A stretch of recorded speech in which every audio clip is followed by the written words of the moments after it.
Assalamualaikum warahmatullahi wabarakatuh. Nama saya Azra Ashila dengan NIM 16031914136. Saya akan mempresentasikan mengenai hasil analisa proyek dan studi banding yang telah saya buat.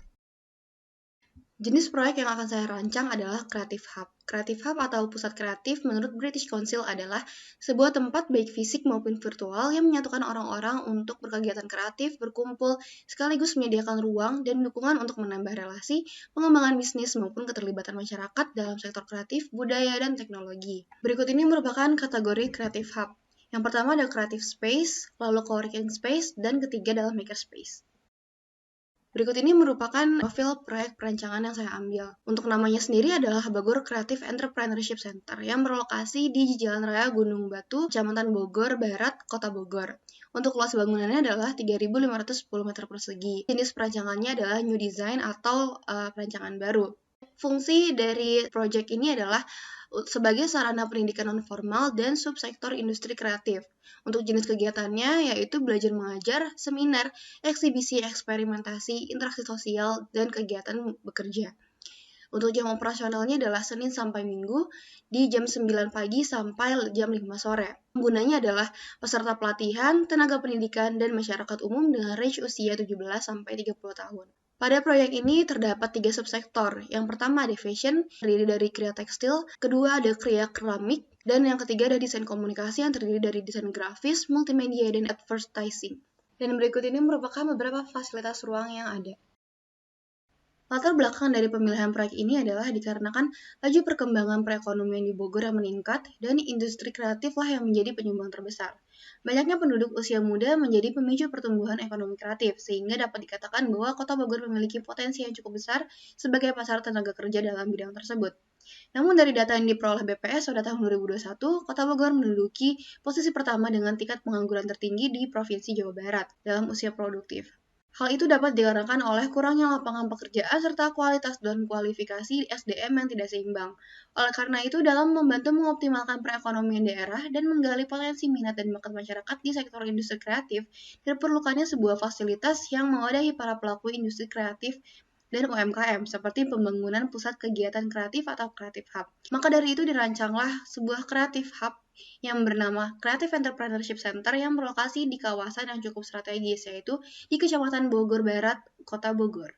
Creative Entrepreneurship Center ini bertujuan untuk memberikan wadah edukasi berupa sarana pendidikan non-formal, yaitu tempat pelatihan kewirausahaan dan subsektor industri kreatif berupa fashion, kriya keramik, dan desain komunikasi. Pemilihan ketiga subsektor tersebut berdasarkan data dan minat masyarakat setempat dan tersedianya industri tersebut di Kota Bogor.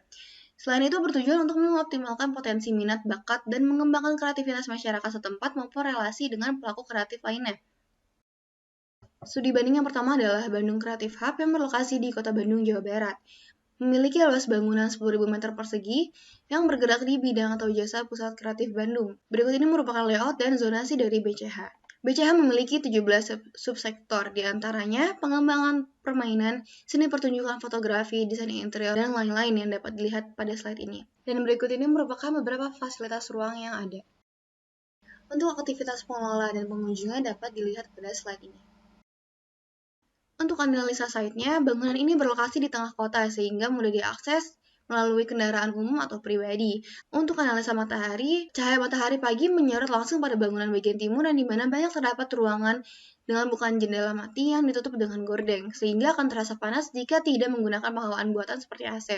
Untuk analisa kebisingannya, kebisingan berasal dari lalu lintas sekitar bangunan dikarenakan lokasi bangunan berada di pinggir jalan raya, sehingga ruangan yang berada di sisi pinggir bangunan akan tetap bisa mendengar suara bising dari kendaraan yang lewat.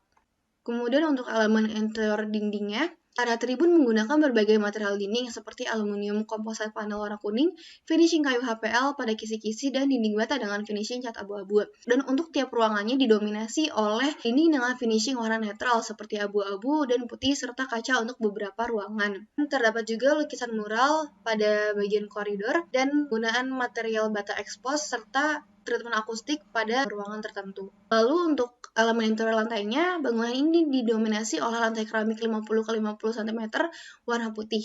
Namun untuk area koridor menggunakan keramik motif tegel yang penuh warna. Terdapat juga material vinil dan beton ekspos. Kemudian elemen interiornya yaitu ceiling. Tiap ruangannya menggunakan material dominan gypsum berwarna putih dengan penerapan flat ceiling. Pada beberapa ruangan juga menggunakan ceiling expose dengan finishing cat hitam. Untuk ruang auditorium menggunakan material GRC. Lalu, tata kondisi ruang yang pertama pencahayaan menggunakan pencahayaan buatan seperti lampu downlight, spotlight, dan fluorescence. Dan di beberapa ruangan juga menggunakan pencahayaan alami dengan jendela mati yang cukup banyak. Untuk penghawaan ini didominasi penghawaan buatan, yaitu AC sentral di hampir tiap ruangannya. Untuk penghawaan alaminya hanya di bagian tribun luar. Kemudian akustik, ruangan auditorium dan studio musik menggunakan treatment akustis khusus. Berikut ini merupakan kesimpulan dari studi banding Bandung Creative Hub. Yang kedua adalah Jakarta Creative Hub yang berlokasi di Tanah Abang, Kota Jakarta Pusat. Berikut merupakan layout dari Jakarta Creative Hub. JCH hanya terdiri dari 6 subsektor yang terdiri dari kuliner, fotografi, fashion, kriya, seni rupa, dan periklanan. Dan berikut ini merupakan beberapa fasilitas ruang yang ada. Untuk aktivitas pengelola dan pengunjungnya dapat dilihat pada slide ini. Dan ini adalah analisa site, matahari, dan kebisingan. Halaman interiornya yang pertama dinding. Untuk tiap ruangannya didominasi oleh dinding dengan finishing warna netral seperti abu-abu dari warna material konkret sendiri dan warna putih. Banyak juga menggunakan dinding kaca di tiap ruangannya agar tidak terlalu tertutup. Halaman interior lantai, bangunan ini didominasi oleh lantai beton expose yang difinishing dengan epoxy. Namun untuk area mini theater menggunakan wood parquet. Elemen interior ceiling menggunakan gypsum finishing cat putih dengan penerapan flat ceiling untuk beberapa ruangan. Dan banyak juga menggunakan ceiling expose. Lalu tata kondisi ruang yang pertama pencahayaan menggunakan pencahayaan buatan seperti lampu downlight, spotlight, dan fluorescence. Dan di beberapa ruangan juga menggunakan pencahayaan alami dengan jendela mati yang cukup banyak. Untuk penghawaan hanya menggunakan penghawaan buatan seperti AC. Untuk akustik tidak ada pemakaian akustik khusus dan sirkulasi adalah linear. Untuk furniturnya didominasi oleh material kayu dan jenis loose-in furniture. Berikut ini merupakan kesimpulan dari Jakarta Creative Hub. Studi banding yang ketiga ada Thailand Creative and Design Center. Ini berlokasi di Bangkok, Thailand.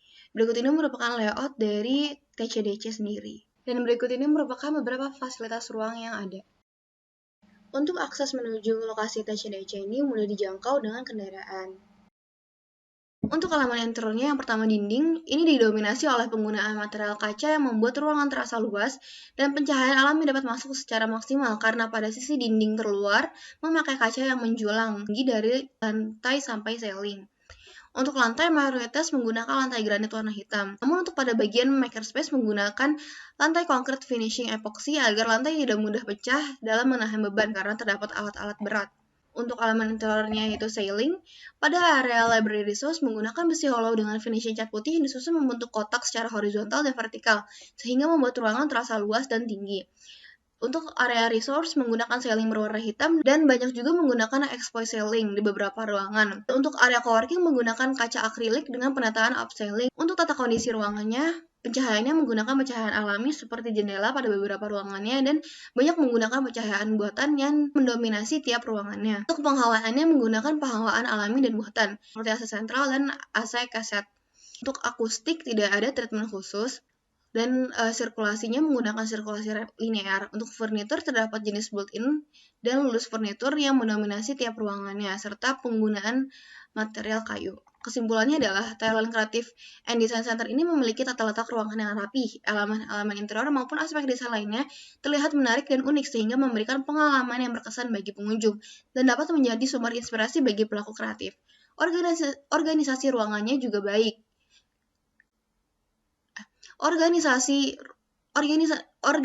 ruangannya yang baik juga terjangkau bagi pengunjung dari ruang ke ruang, walaupun masih ada ruangan yang kosong atau kurang memaksimalkan space ruang yang ada. Fungsi elemen interiornya pun sudah sesuai dengan kegiatan yang ada pada setiap ruangan secara estetika maupun fungsionalitasnya.